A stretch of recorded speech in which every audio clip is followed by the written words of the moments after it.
अमेरिकी राष्ट्रपति Donald Trump के बयान से अमेरिका में मंदी को लेकर चर्चा तेज हो गई। अमेरिकी समाचार चैनल फॉक्स न्यूज़ को इंटरव्यू के दौरान राष्ट्रपति ट्रंप ने कहा कि अमेरिकी अर्थव्यवस्था के लिए वे बहुत कड़े कदम उठा रहे हैं, जिसकी वजह से कुछ समय के लिए डिस्टर्बेंस रह सकता है।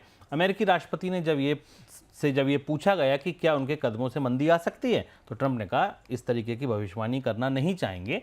ट्रंप ने मंदी को लेकर भले ही कुछ ना कहा, लेकिन बीते एक महीने के दौरान अमेरिकी शेयर बाजार में आई गिरावट दुनिया भर के निवेशकों के लिए चिंता बनी हुई है। सर, क्या आपको कहीं दिख रहे हैं अमेरिका में मंदी के कुछ संकेत आते हुए?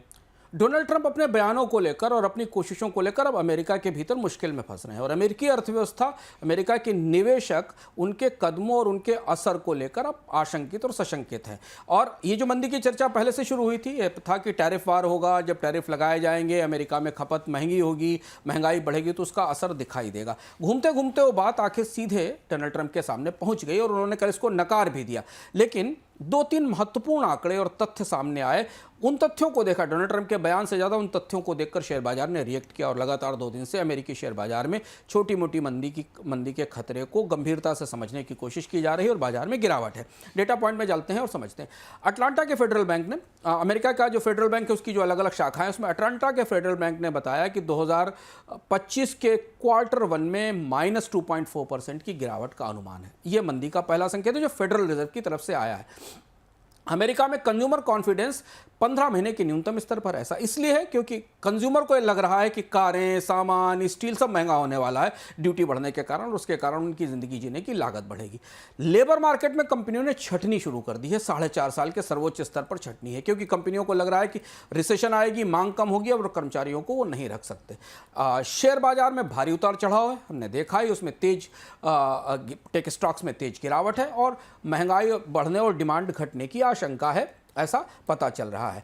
हमें अगर रिसेशन पर एजेंसियों के अनुमान देखें, जहां से बाजार में ये डर पैदा हुआ, गोल्डमैन सैक्स ने कहा कि 12 महीने में मंदी की संभावना है और इसकी संभावना को उन्होंने बढ़ाकर 15% से 20% कर दिया, यानी प्रोबेबिलिटी मंदी की करीब करीब 20% हो गई है। यार्डेनी रिसर्च ने 20% से बढ़ाकर 35% कर दिया मंदी की संभावना को अमेरिका में, और जेपी मॉर्गन ने और ज़्यादा कर दिया, 40% है। पहले वो उनको लग रहा है कि 100 में से 40% इस बात का खतरा है कि डोनाल्ड ट्रंप की टैरिफ की नीतियाँ, टैरिफ बढ़ाने की नीतियाँ, टैरिफ वार और अमेरिका में आने वाले सामान को महंगा करने की नीतियाँ अमेरिका में मंदी ला सकती हैं। और अब ये डर थोड़ा वास्तविक है, थोड़ा रियल है, फैक्ट्स के साथ है, फेडरल रिजर्व और बाकी सारी एजेंसियाँ कह रही हैं। इसलिए डोनाल्ड ट्रंप आज, इस समय जब हम आपसे इस कार्यक्रम को आप लाइव देख रहे हैं, इस समय ये तैयारी चल रही है कि वाशिंगटन में डोनाल्ड ट्रंप कई उद्योगपतियों से मिलने की कोशिश करेंगे और उनके डर को खत्म करने की कोशिश करेंगे।